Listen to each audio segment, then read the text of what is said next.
consistently one of the top videos in my top 10 analytics side is one of my old schedule videos. 2020, of course, saw a huge burst in them because all these people who had never considered homeschooling suddenly were looking at it and not sure where to even begin. And occasionally I get get comments asking, am I going to share any new ones? Why don't I share them anymore? Etc. For 3, maybe 4 years, I consistently put out a schedule video for each of my kiddos.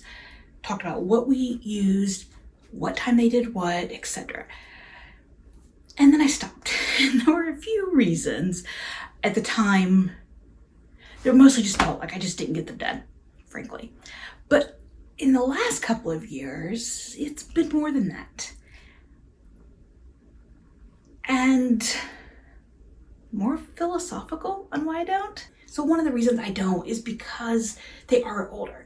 And at the high school level, it's mostly an hour a day of each subject in order to get the amount of hours they need to get their credits done for the year. So there's not much to tell. Like, we do about an hour for each subject. At the middle school level, half hour to 45 minutes, depending on what the subject is what we do each day. Electives for high school get about a half hour each day. Another reason is because it really varies so much. Like, I've kind of chuckled when I've watched since then. I'll go back and watch parts here and there and realize how much it has changed for each of my kiddos at the same grade level. Like, because what they need changes, what curriculum they use changes, what stage of life we're at changes. So there's just all of these things that it just varies.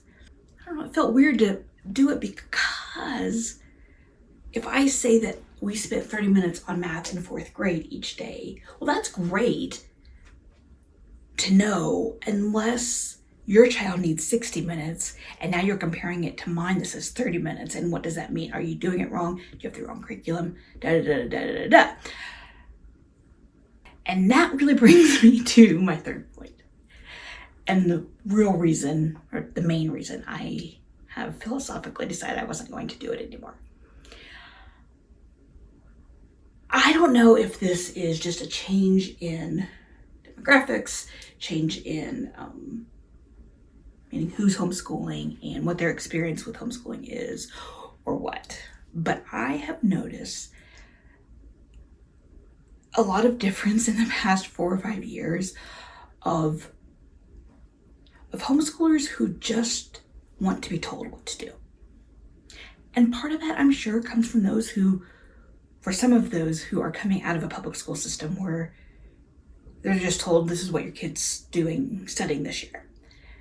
But more than that, or adjacent to that, a lot of people I have found just, they don't know where to start, or they don't care.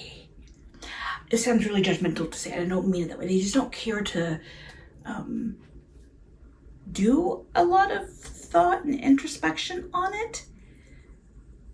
Meaning they just want to do it. They want to hand a curriculum over to their kiddo and have them get through their day, or they want to be given a schedule and say, here's what your child should do, and then you plug in your curriculum choices and be done with it. And I know, like, I'm going to say, back in my day, well, you know what? This is my 15th year of homeschooling. I've been around a while. And I came in at a time when there was still a lot of those who were new or who were in the early homeschool movements. And I learned from them. And they had to often create their own curriculum, create their own extracurricular activities, etc., because they didn't have a lot. It was very much a attitude of like, you just gotta figure it out. And I don't want to be part of that because there's so much that varies and there's so much that can go wrong when you're not designing your own.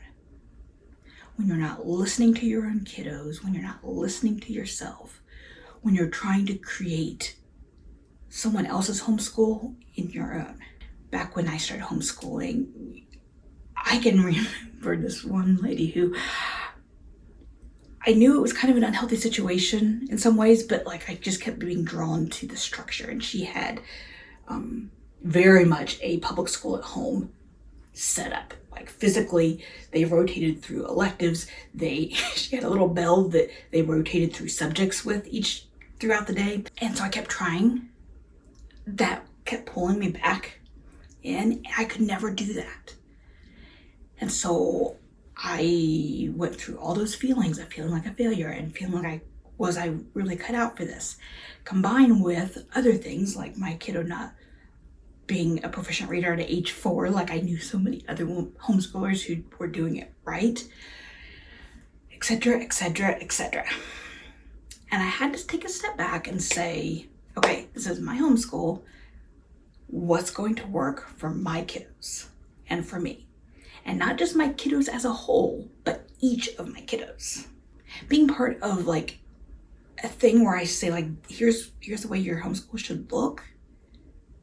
Even if I try to not make it sound like that, it's just something that I really struggle with whether I should do it or not. And so I haven't.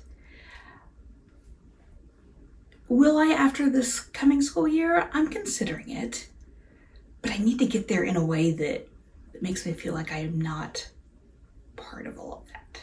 Because I don't want moms to in any way look at what I'm doing and say, oh, that's the way to do it. No, that's the way I'm doing it. I want you to find your own way to do it. Be inspired by other people, absolutely. But the best success for your homeschool is going to come when you look at your homeschool. That said, there are some pieces of advice that I would say absolutely, here's what you need to do. Go check out the playlist on your screen for advice that I can give you because I learned it the hard way, so you don't have to.